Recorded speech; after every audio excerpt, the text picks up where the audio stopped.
Hello, everyone, and welcome back to another edition of Return Missionary Next Chapters podcast. I am your host, Sid Bassett. Today's guest is someone who's been a primary catalyst in one of my own chapters. Remington Riggs Bassett is my eldest son, and his journey has taken him from the Texas and Oklahoma plains to the suburbs of New Jersey and the streets of London. He served his mission in Sacramento, California, and while many know him today as a mental health counselor and a father of 5, his road to finding purpose was paved with significant trials. After a sports injury in his teens led to multiple hip surgeries and a shift in his own identity, Remington faced an even greater valley in life, the loss of his first child, Piper. We are going to talk today about the tailspin that followed, the isolation of grieving as a man, and the career pivot from spreadsheets to clinical mental health counseling that brought the light back into his life. Remington, welcome to the show. Thanks for having me. So let's start growing up. You love sports. However, in your early teens, you suffered a hip injury that started a series of surgeries that would sort of change the way you looked at sports and maybe even life in general. Why don't you tell us about that? Yeah, I really love basketball. And trying out for basketball on our first school team is where I hurt my hip the first time. And basketball was a way for me to connect with the people in the neighborhood, kids that I played with. And it was kind of a bummer to not be able to do that again. I think it was really hard for me when I was young, just trying to figure out what to do physically. But I got into working out and I needed to use my hips a little bit less in doing that. And I found a lot of satisfaction and accomplishment in doing that. I love that. A bit of an early pivot in your life. You've been into weights ever since, if I recall. Okay, so question I often ask is, did you always want to serve a mission? Was that always in the plan? Yes and no. I think more so yes than no. But I think just growing up, the fear of going out on a mission, the difficulty of that, I think would get in my head sometimes. But I didn't ever get to the place where I had told myself I didn't want to go. I always really wanted to go. And it was more so just working my way over, the process, the 6 months, year before, working myself over to the idea.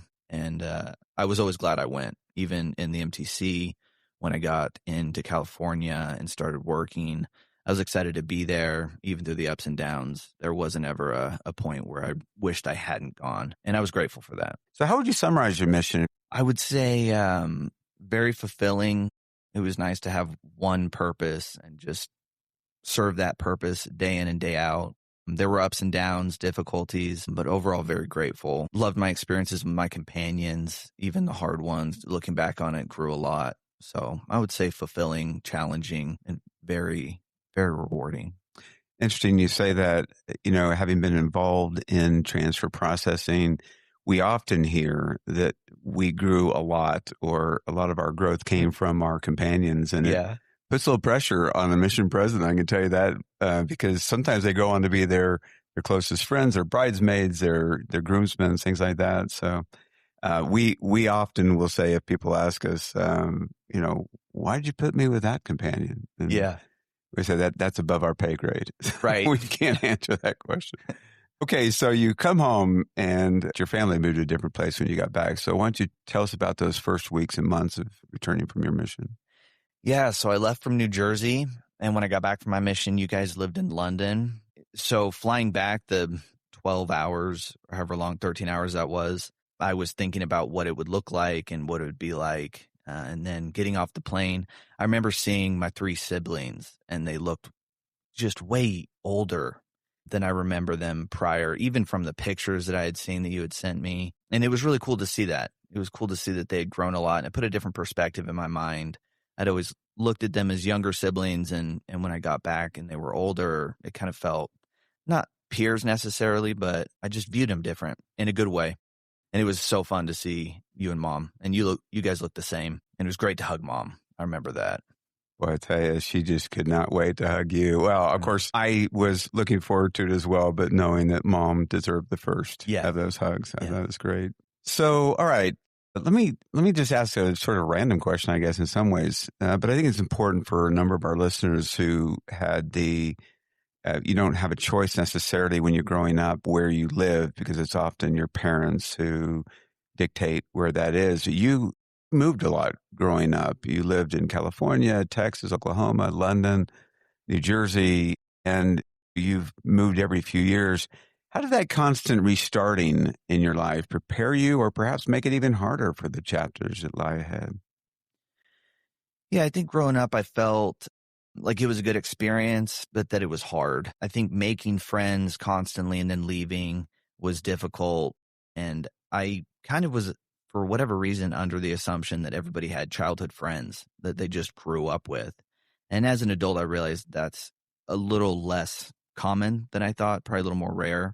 And now, as an adult looking back on it, I will be forever grateful. Being put into new situations constantly and being able to adapt and learn and grow, meeting new people, different cultures. And it was always fun to tell people that I'd moved a lot. Everybody was interested in that. So it was fun to go to a new place. Everybody wants to know where you came from and where you'd been. And so I think looking back on it as an adult, I'm very grateful for it. I think that it was for my benefit. I learned a lot. And I would say it really prepared me for my mission because it felt like my childhood just condensed and moving to different or transferring to different places and being with a new companion. I did feel better equipped to be able to handle that change. That's great. Okay, fast forward a little bit, and you bring Megan into the family, which is fantastic for all of us. Now, we often talk about how your wife, Meg, received a lot of support after you lost Piper, your first child, but you felt quite isolated in your grief. Looking back at that time as a business grad now, energy analyst, you graduated from BYU. How did that unprocessed healing affect your outlook on your future? Yeah, and I think quick shout out to my wife.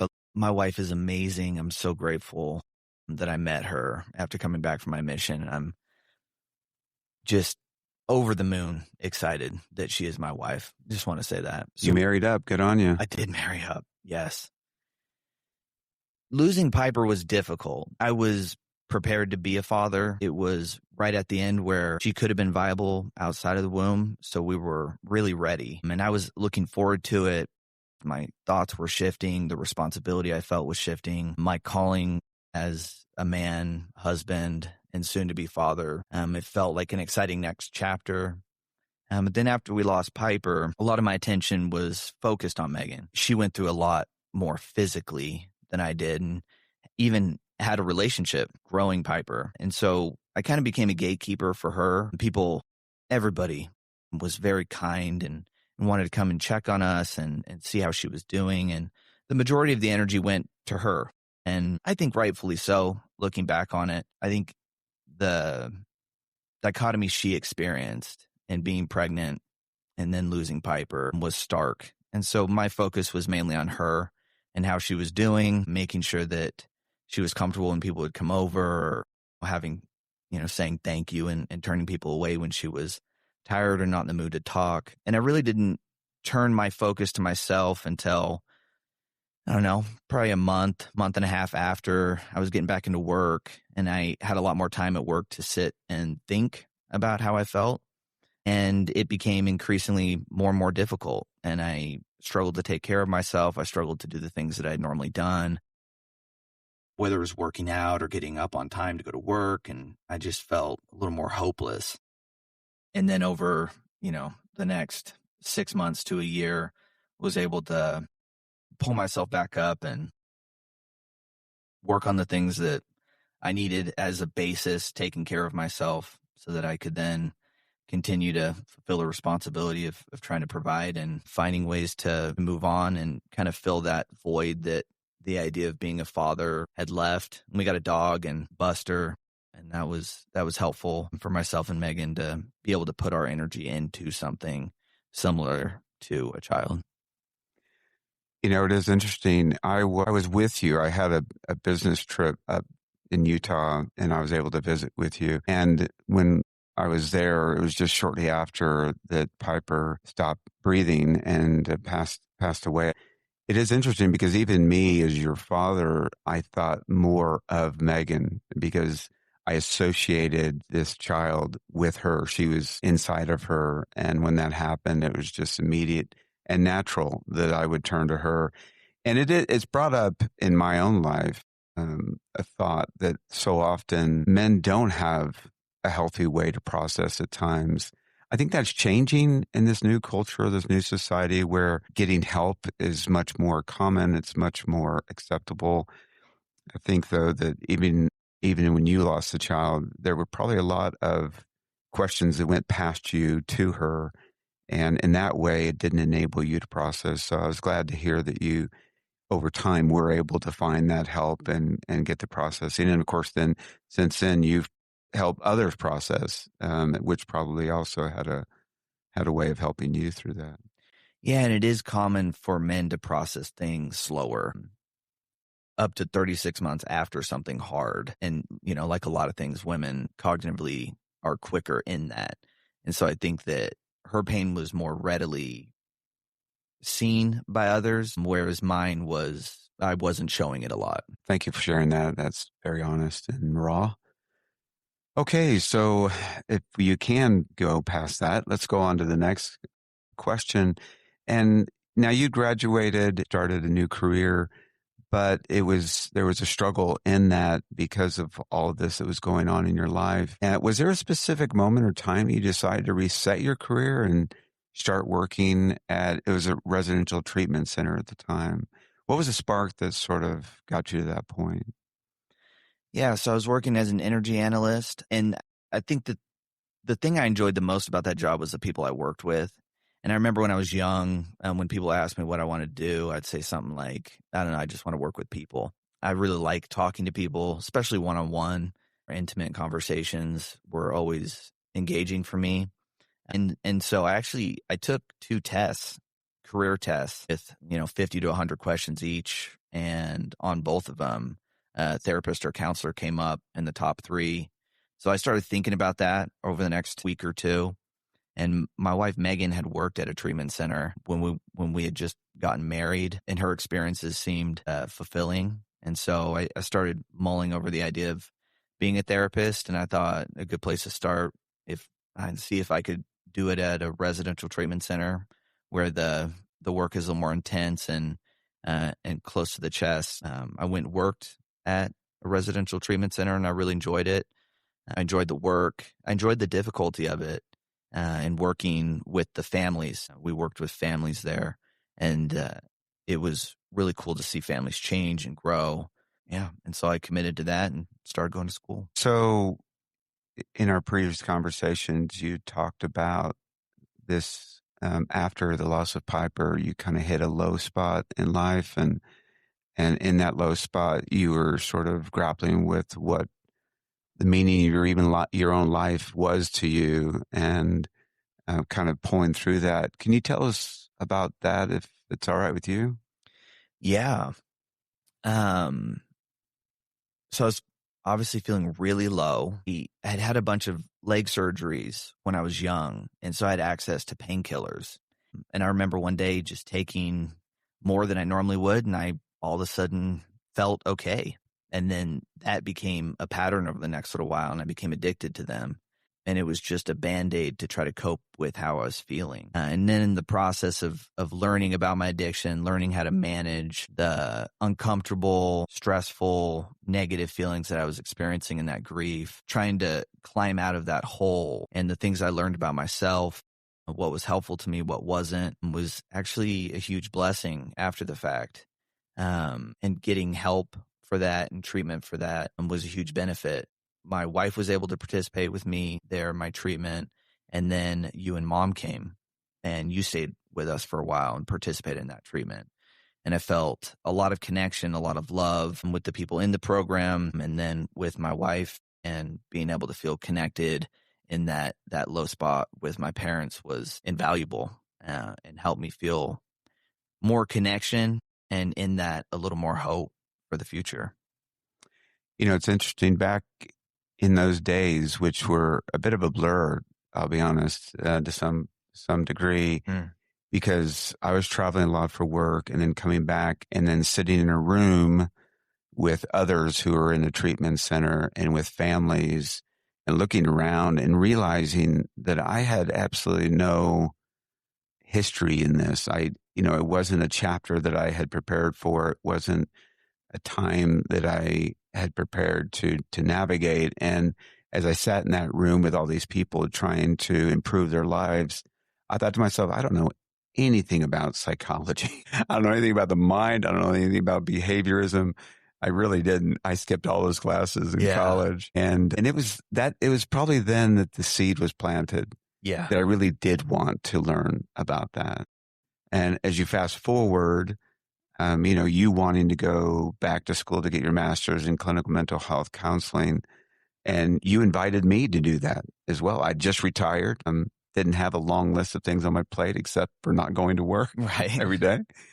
And I, at first, I sort of pushed it off. Thought it was really, funny. I'd already finished my master's work in finance, and I thought was done with my academic studies. But then I decided, yeah, why not? I wanted that.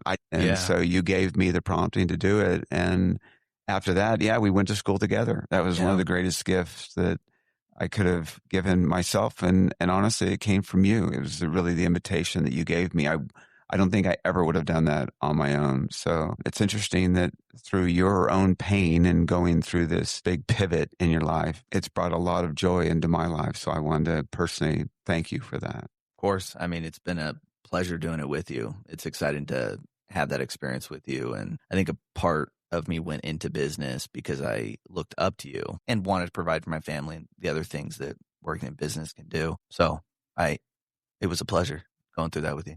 It was an unexpected chapter in my life that, as I said, it really impacted me as a mission leader because I'd complete all my training and was close to licensure, and then going and being called as a mission leader. It was invaluable to me. If I did not have that experience, I would have been the lesser in that space. Well, you had obviously a lot of influence on me growing up, which I really appreciated.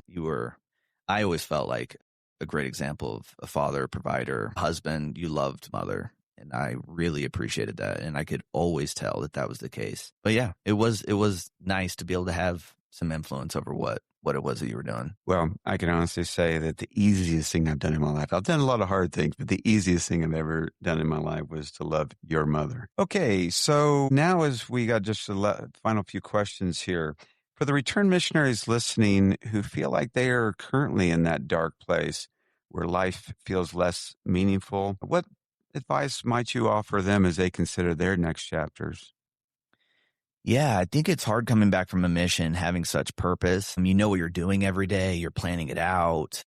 There's really no question as to what you're going to be doing. You are a tool in the Lord's hands, and you're there to help others. And I do remember coming back. The first couple days were weird because I was just focused on myself. That's really kind of all I had, is what I had going on, what I wanted to do, the next chapter and going to school. And I think that it's hard to lose that level of purpose. And I think finding a way to make yourself your purpose for a time so you can build yourself up for whatever you have coming next. And a lot of that starts with just taking care of yourself, whether it's hygiene, physically, mentally, and finding ways that you can start to get back some of that purpose in your life and finding ways to move forward, even though you don't have the same mission or calling. That's great. Thank you. Well, this is the open-ended final question, and that is, besides what you've already shared, what advice would you give return missionaries that just come home, they're trying to navigate that? What advice would you give them for going forward? I think one thing that I've experienced talking with missionaries that came back, and something that I experienced a little bit myself, was just fear of the unknown and what was next. And I talk about this frequently, but in the Bible, do not fear, or an iteration of that, it appears 365 times. My first thought was that's, daily gratitude.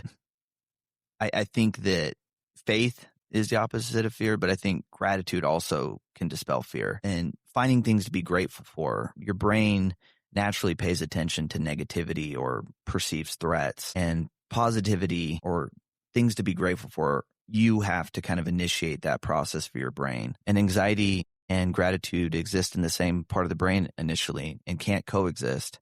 So if you're struggling, feel your anxiety is high or the fear is high for the future, just taking a moment and listing things you're grateful for, I think, is a great skill, a great coping skill to have in those moments. And then, like I said, taking care of yourself, finding, I think, a morning routine kind of sets up yourself for the rest of your day. If you can find a way to fill your cup a little bit in the morning, I always recommend some type of exercise. Failure and growth are connected. You can't separate them. And exercise is a place I think a lot of people understand. You go kind of with the intent to fail, and then you're building yourself up from that. So it's a way that we can fail that doesn't seem as scary as some failures. And then the confidence that comes with that, utilizing that to then do the other things you got to do in your day. Obviously, maintaining your prayer, your relationship with God is important. Maintaining relationships. I think it can be easy for a lot of people to isolate when they're feeling worried about next steps or don't know what to do. But yeah, I think gratitude is a huge one, and gratitude has shifted my life. And then taking care of my physical body, the hygiene, and then exercise. That's great advice. Remington, thank you for your time. We appreciate you. Thank you for being so open about the valleys as well as the peaks in your own life. It's a unique blessing as a father to not only watch your son find his purpose, but to be led by him toward your very own. So, Remington, we love you and have a great rest of your day. I appreciate it. Love you too.